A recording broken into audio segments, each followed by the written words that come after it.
I'm very privileged to be talking to Adam Kethro. Adam, you wrote your debut novel, and it took you about 60 years to get to it. Welcome here in the Overberg, Adam. Annemarie, thank you very much for having me on your show. You say it took 60 years. Well, you're right. You know, when I was a young man, I was not particularly talented. My parents kept sending me for aptitude tests. And I didn't do very well with aptitude tests either, but they said maybe I should write. So I wrote a few articles for the school magazine, and then I failed matric, and then I got an E minus, so I wrote it again, I got an E plus, and then I went to the army. And this book, which is a mixture of, it's a novel, it's a mixture of an autobiography, it's a mixture of a business manual and a novel. I just think a novel is a lot easier to read than a bit of a boring biography. And it's set in the second half of the 20th century. It was a very exciting time in South Africa. It was a dangerous time with lots of civil wars on our borders and civil wars inside our country as well. And it starts off with my army career. The army career made a man of me. You know, the South African Army's got a bad reputation, but it certainly was a good thing for me. It certainly changed me from a sort of quasi-intellectual teenager into a man. Annemarie? Adam, but things were completely different then. We were taught to really respect everything around us. I don't know whether or not the army helped to just get to know ourselves. What is your feeling towards that? Annemarie, you know, the army is a great leveler, and it teaches you that you want to go somewhere, you're responsible for the quality of your own life. I decided that I wanted to progress, and I got the highest rank in our particular camp for my intake. And I did it because of effort. And I saw effort and reward. You know, when you're a child at school, you get paid pocket money, you go to school, you're told to learn, you play a bit of sport, but there's no real desire to get ahead. And the army certainly brought that home for me, which is what I describe as making a man out of me. It's that discipline, and then it actually sticks to you for life. Yeah. But, you know, you say in those ages, Annemarie, you know, eventually I grew up in Galcom in the Free State, and Brakpan in the Transvaal, in Zululand and in Durban. And after the army, I was in Durban, and I got a job in the shipping industry. And yeah, elke man op sy plek, as you were saying, you know, you weren't supposed to start a company when you were young. You had to wait your turn. I had a manager tell me that I was in too much of a hurry. Well, I think he's still stuck in the large prairie of middle management. I decided at the age of 23 to start my own business. It was quite difficult in those days. Durban was a very closed society of sort of old Durban family and old Natal family and, you know, the Durban Club. That was where the captains of industry went, but you had to be male, no females allowed, no non-whites allowed, and no Jews allowed. So it was a closed environment. And I said, no, I'm going to give it a go. And I started my own business. I got a hell of a stammer after 5 months. I was very successful before I started, and then I battled. And then eventually I got some business and I came right. But I did my business in Mozambique and Malawi and Zimbabwe and Zambia, which were difficult times. You know, Renamo had a civil war in Mozambique. I remember the first time I flew into Beira, there were puffs of smoke on the ground near the airport. And I said to the stewards, what's that? They said, oh, that's MiGs firing against Renamo. Oh. And when I drove into town, I remember it was an old, red, faded, buggered Peugeot 504. And there was a sign between the two lampposts, and it said, Racista do Africa do Sul. I reckon I didn't speak Portuguese, but I guess that meant me, a racist from South Africa.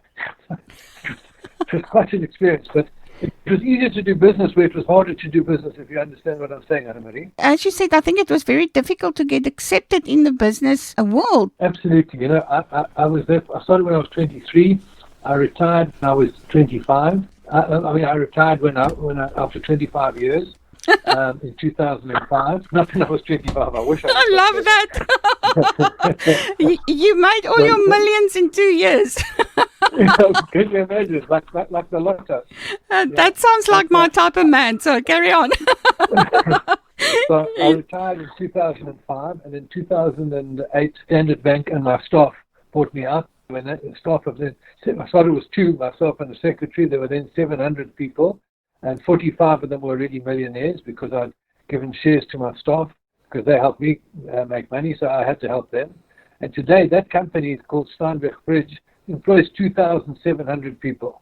So what that means, Anna-Marie, is that the guys who I appointed to take over from me and who bought me out were a lot cleverer than me, because 7 goes into 2,700 almost 4 times. You had this vision and drive to be successful, and then in the process you actually empowered other people to be successful as well. That's actually what you just told me about your company being sold. Anna-Marie, it was a very important lesson which I didn't quite realize fully. After I retired in 2005, I became a farmer. And let me tell you, a farmer is a lonely life. And when you make a mistake, you don't know you made a mistake. When you've got partners and you work with partners and you make a mistake, they say, Adam, you're making a mistake here. And nobody wants to continue going the wrong way down one way. So you realize and you turn and you go the right way. When you're on your own, it's difficult. And this was a big lesson. It's good to have partners because they help you and you help them.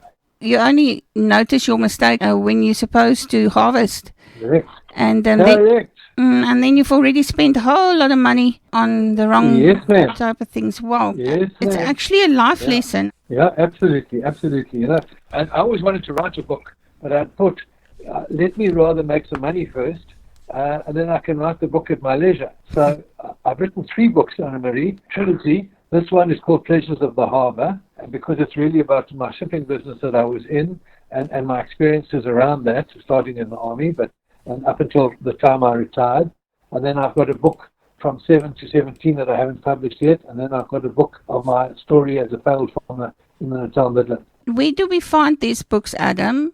The books are available at all good bookstores, and they're online from Exclusive Books Online, from Takealot, Amazon, Loot, and you can download it from Kindle. But it's in Bargain Books, all these shops.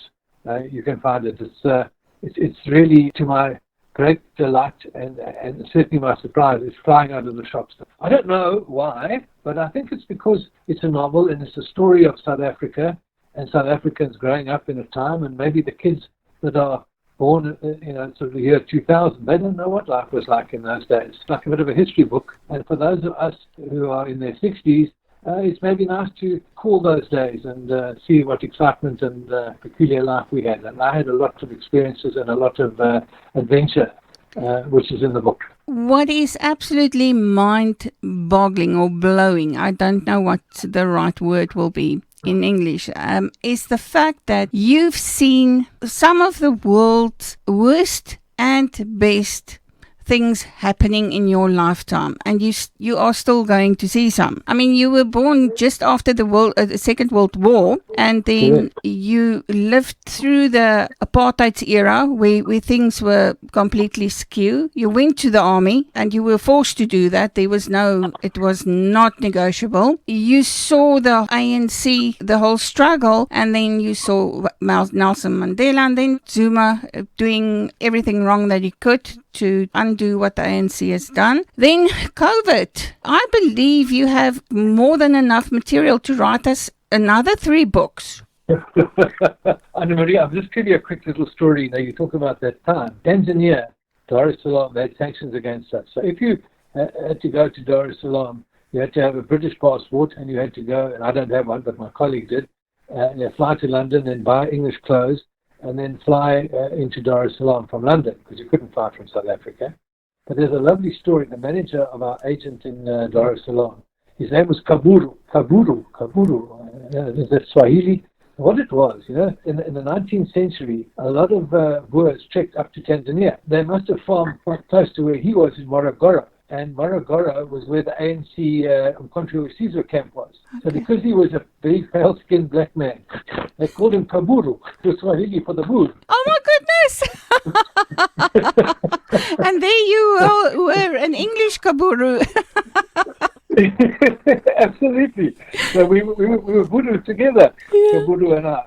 But, what a history we have on this continent of trekking and the doorstep to the Angola.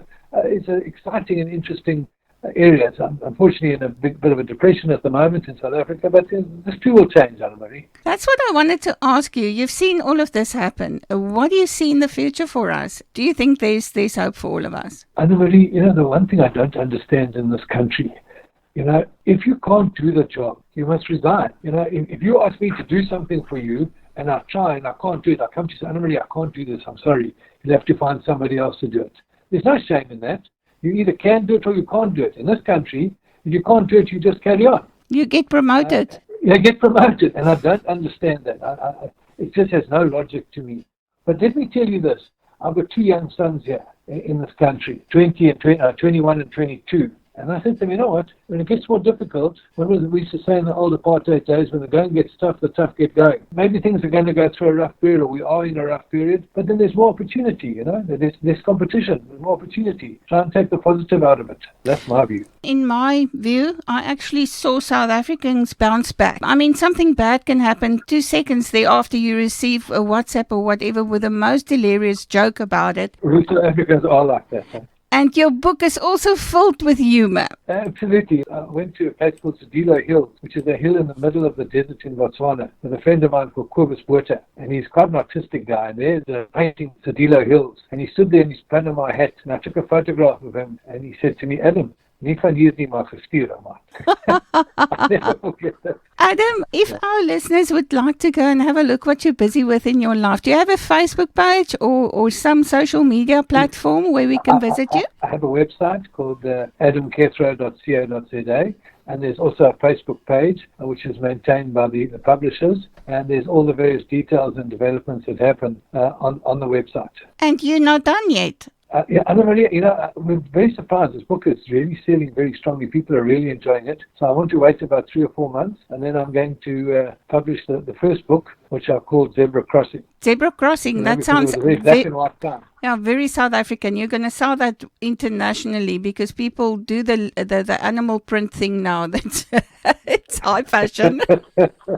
Adam, and who's your publishers? The book is published by Tracy McDonald Books and distributed by Jonathan Ball throughout South Africa, but the publisher is Tracy McDonald Books. I'd just like to thank her because it takes quite a bit of braveness to take on a first-time author. There's a lot of money that goes into it, and she was brave enough to back me, and I thank her, Tracy. I don't think our listeners really knows what goes into writing a book. It comes from your inner being, and sometimes you have to take out stuff that you blocked in your life. Did you have that experience? Anna Marie, let me tell you, writing this book, I had to stop sometime because when you're busy, you know, and I type with one finger, I actually broke the keyboard. I had to put a new keyboard in. Sometimes I had to stop because it was too emotional for me. Because, you know, as you type the scene and the scenario where you were and what you did, it takes you back to those years. And obviously there was joy and there was also unhappiness. I mean, life is an accumulation of experiences, good and bad. And of course, the more you have, the richer you are. But when you write a book, you go back into those experiences and, you know, you live them again. Where did you discover that you actually a writer? Because I believe that writers have been writers forever. You've got a thing with words and a love relationship with books and reading. Where did you develop your writing skills and why? Anna Marie, I always loved reading. And I loved reading so much that I used to keep a little notepad next to me. And when I read something I thought was quite clever, I would write it down. And that's how much I enjoyed the beauty of the writing. When I came to write this book, it was not so easy because I'd been a businessman for so long.